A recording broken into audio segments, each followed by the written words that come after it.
Mesdames, Messieurs, bonsoir et bienvenue dans cette nouvelle édition d'Entretien privé. L'invité du jour s'appelle Monsieur Issaka Abdourahmane Aka.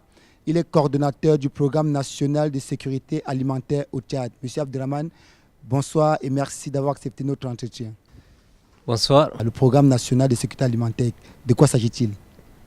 Le programme national de sécurité alimentaire, c'est un programme qui a été conçu par le chef de l'État, le président Idriss Déby Itno.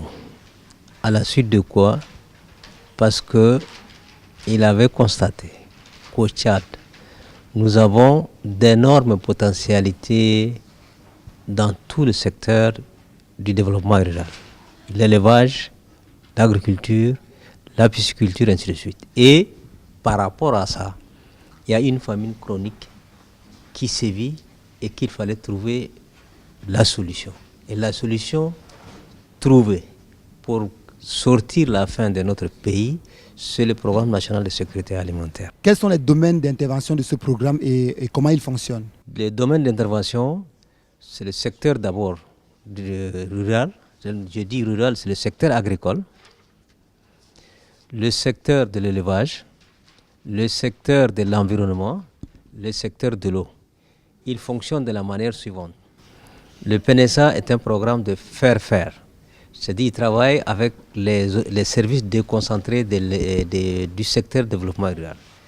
Lui-même, il est structuré par d'abord un comité de pilotage qui est l'organe suprême. Après, le comité technique de suivi composé des différents secrétaires généraux du ministère du développement rural. En dessous, il y a la coordination nationale qui elle-même se répartit en antennes dans les différentes régions du pays. Quels sont les enjeux stratégiques du programme national de sécurité alimentaire dans votre pays? Notre enjeu, l'enjeu principal, c'est de faire de telle sorte que, dans un délai pas très éloigné, de produire en quantité et en qualité pour vaincre la faim et sortir de cette situation, que le Tchad devient un pays qui transforme ses produits et qui exporte aussi ses produits. Ça, c'est l'enjeu vraiment principal du PNSA. Il n'est pas seul, il est aussi soutenu par d'autres. Quels sont les moyens mis en place pour atteindre ces objectifs? Les moyens, donc le chef de l'État, il n'a pas mis les programmes sans les moyens.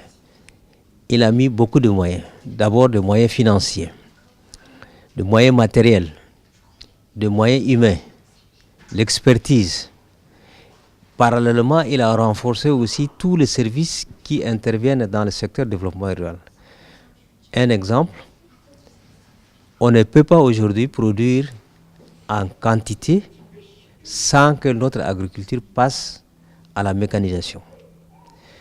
Nous sommes restés avec la houe. Le chef d'État a dit nous ne pouvons pas produire avec la houe, il fallait passer à la mécanisation. D'où l'installation d'une usine de chaînes de montage de tracteurs qui aujourd'hui produit et que le PNSA achète et qui met à la disposition des paysans à travers tout le pays. Ça, c'est un exemple. Les tracteurs seuls ne suffisent pas. Il y a aussi les semences améliorées. Ces semences, c'est l'Institut de recherche agronomique qui est renforcé, qui est notre institut de recherche, et où il est doté de moyens pour nous chercher des semences améliorées, adaptées, et surtout adaptées par rapport au changement climatique. Nous avons aussi des engrais que nous achetons, subventionnés, et nous mettons à la disposition des paysans. Ensuite, l'encadrement, bien entendu, des paysans avec un personnel très important, compétent, avec des moyens matériels et moyens financiers pour maintenant bien encadrer ces paysans. Quelles sont vos réalisations et quelles sont vos ambitions pour l'agriculture au Tchad? Notre ambition, elle est très grande et nous avons beaucoup d'espoir pour la simple raison que c'est un programme d'abord soutenu par le chef de l'État lui-même, un programme qui a aussi l'adhésion de la population, notre ambition, et vraiment la plus immédiate, c'est de pouvoir répondre aux besoins de cette population rurale. Comment cet appui est apprécié par les bénéficiaires? En ce qui concerne par exemple les tracteurs, nous les mettons dans les différentes zones du pays. D'abord dans les régions, les autorités régionales y répartissent dans les départements, dans les sous-préfectures, des sous-préfectures, dans les cantons. Donc quand les tracteurs sont arrivés au niveau du canton, au niveau du département, ils sont à la disposition de tous les producteurs. Avec la clé que tout, là où il y a même un seul tracteur, il y a un comité de gestion de ce tracteur. Donc, maintenant, il est évident que la demande est tellement élevée qu'aujourd'hui, nous ne pouvons pas dire que nous avons résolu tous les problèmes, tous les besoins de ces producteurs. Il y en a peut-être qui n'ont pas bénéficié, il y en a qui n'ont pas bénéficié à temps. Vous savez aussi que les gens utilisent les tracteurs surtout à l'approche des saisons de pluie. Donc, c'est une période assez courte ou une période où la demande est assez élevée. Et compte tenu des nombres de tracteurs qui sont disponibles et que nous le mettons chaque année, d'autres de nouveaux, mais il est évident que dans ces cadres-là, qui est quelqu'un qui n'a pas eu, ainsi de suite, mais de manière générale, c'est très bien apprécié. Après l'octroi de l'appui, comment les bénéficiaires évoluent-ils vers l'autonomie? Vous savez, les appuis que nous apportons, ça ne sert pas à récupérer quoi que ce soit. Et c'est ça la différence, parce que le chef de l'État nous a donné des instructions assez précises. Il faut que le paysan, il faut que le leveur, le pêcheur, il faut qu'il soit aidé, appuyé. Ce qu'on lui donne, on ne demande rien en retour. Donc, de ce fait, lui-même, il va se consacrer à la production donc, ou à l'exploitation de sa parcelle. Tous les revenus, c'est pour lui. Et il va arriver un moment où l'État ne peut pas continuer à appuyer indéfiniment. Et à ce moment-là, il va se prendre en charge pour continuer son exploitation. C'est ça le principe. Au départ, il faut l'appuyer pour qu'il ait plus de moyens.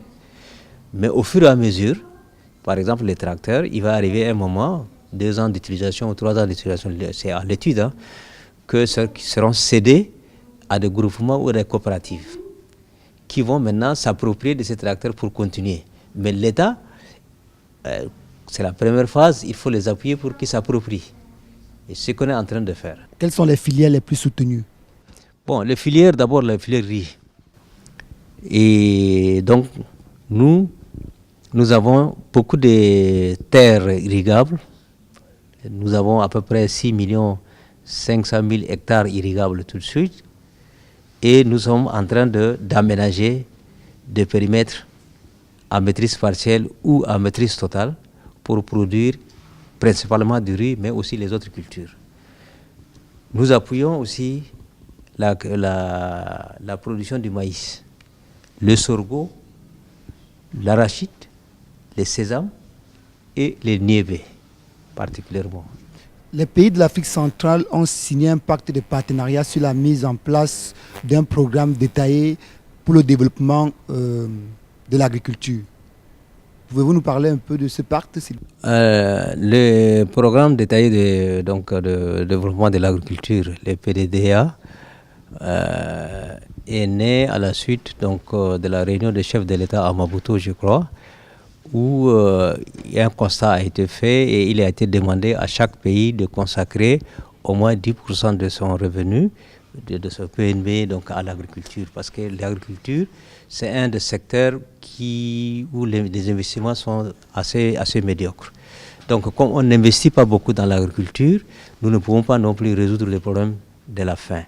Et il a été demandé à tous les chefs d'État donc, de consacrer au moins 10% du PNB au secteur agricole. Donc, le PDDA lui-même s'inspire un peu du NEPAD et il était demandé donc, à chaque région ou sous-région donc, de mettre en place. Nous, au niveau du Tchad, ce programme et a fait l'objet de signatures. Un point focal a été nommé et nous sommes en train de préparer la table ronde aussi pour ce programme détaillé de l'agriculture. C'est un programme uniquement dans l'investissement agricole. Quelles sont vos relations avec vos partenaires de l'Afrique centrale en matière agricole? Bon, nous, au niveau du PNSA, nous avons, vous savez, les PNSA, il y en a aussi un peu partout, mais pas sous la même dénomination, mais c'est à peu près la même chose.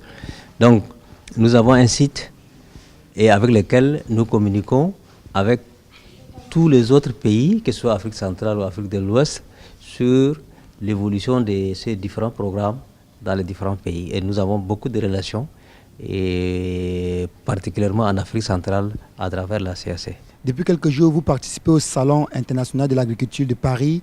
Quels sont les objectifs du PNSA à ce salon?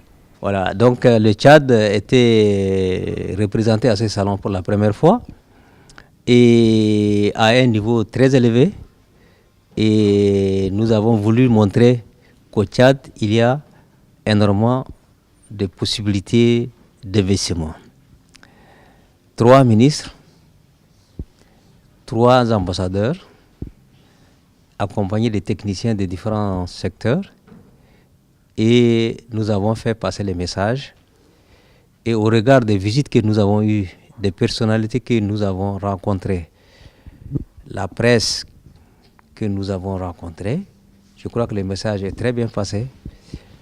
Et le PNSA, à travers donc ces rencontres, a aussi fait valoir de manière globale au niveau du Tchad. Dans le PNSA, ce n'est pas spécifique, donc ça fait partie de l'ensemble du programme du pays. Et nous pensons qu'avec ce qui s'est passé, nous allons récolter les fruits dans les jours qui viennent. C'est votre mot de la fin, monsieur le coordinateur? Voilà, c'est le mot de la fin, étant attendu que avant de finir, donc vraiment, vous savez, la communication, c'est quelque chose d'extrêmement important. Et dans nos pays en Afrique, le fait qu'on ne se communique pas, qu'on ne connaît pas les potentialités des uns et des autres, on est souvent complémentaires, mais on ne le connaît pas. Il faut que la presse, que ce soit télévisée, que ce soit écrite ou parlée, il faut nécessairement se communiquer, faire passer pratiquement toutes les informations pour qu'à côté du Cameroun, ce qui est là, nous avons tout intérêt à apprendre du Cameroun que d'aller chercher, je ne sais pas où, en Europe ou ailleurs. Et c'est de ça qu'il s'agit. Donc votre rôle, vous, en tant que communicateur, c'est très important. Aujourd'hui, il n'y a que ça qui compte. Merci, monsieur le coordinateur. Merci pour votre disponibilité. Mesdames, messieurs, merci pour votre fidélité. Très bonne suite de programme sur votre chaîne préférée.